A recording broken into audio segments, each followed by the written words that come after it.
Hey everybody, today I'm going to talk about climbing.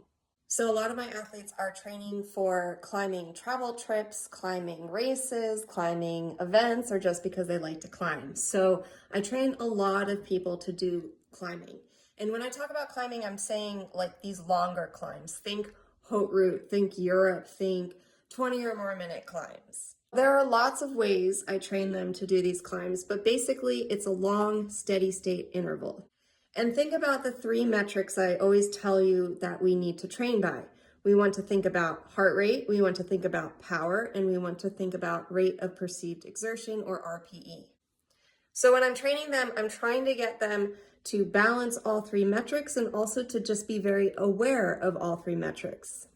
I want them to be able to pace the climb by any or all of those metrics individually or combined.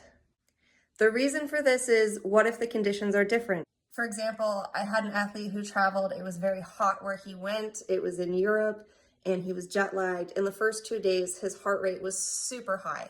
So he was climbing at a tempo pace, but his heart rate was almost around threshold.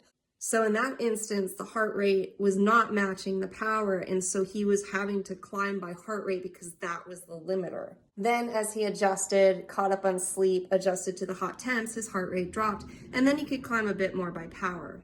Then we also have examples of altitude. That's where power is probably going to be a lot lower and perceived exertion might be a lot higher. So that's a metric. The perceived exertion might become the limiter, not the power and the heart rate. So you really need to train all three, be in tune with all three, and know how they're all going to interact and feel on a long climb. Okay, now to do this, I give my athletes different types of workouts.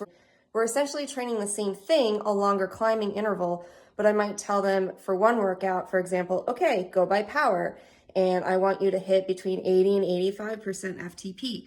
The next workout, I might be like, okay, let's go by heart rate, and let's see what the power is. Is it matching?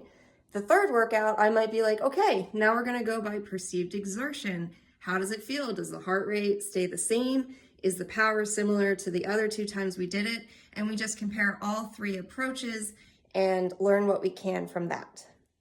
So I encourage you to train like that. Essentially, you're training the same thing, but through different lenses. Now, the second takeaway from this, and this is very important, this is actually why I'm making the video.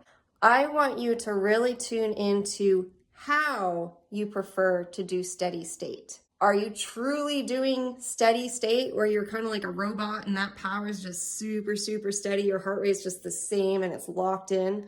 Or are you the type of athlete where you're kind of going up and down? There is a trend line. The heart rate is trending like this. The power is trending like this. But if you look at that power output and the heart rate, it has little blips up and down.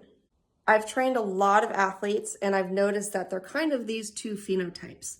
There's a really, truly steady state, and then there's a phenotype where they feel better and do better if they're allowed to waver a little bit up and down. Now, a great way to test this is do a workout where you're hitting steady power and really keep that power steady. Then go do a hill climb, maybe on Zwift or the real world, where you're trying to hit that same average power, but you're not really like keeping it in this tight band. Just do whatever you kind of want to do and watch that average power. Keep the average power at that same level. And then after the fact, look at that data. Is your power super steady or are you going up and down? So here's an example of an athlete where we did this. I gave him a 30-minute interval where he held about 83% FTP. And by the end, he told me, oh my gosh, that was so hard. I really had to struggle to get through that. And he did this on erg, so his power was locked in, very steady. Then I told him to do a Zwift hill climb, and I suggested try to stay within 80 to 85%. He ended up doing exactly the same average power on this climb. He did it for twice the amount of time, for an hour, and when I asked him how it felt, he was like, it wasn't that hard.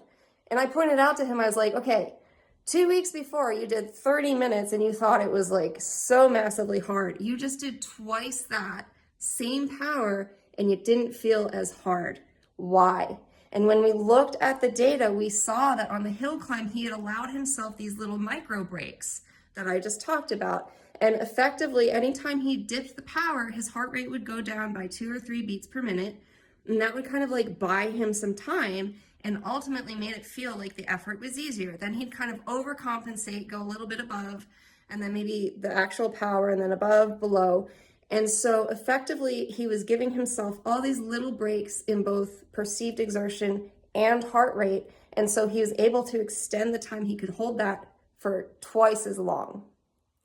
Now, keep in mind, some riders really prefer that steady state. And even if given a free climb, they will hold perfectly steady and they will do very, very well with that. So maybe that's your preferred method.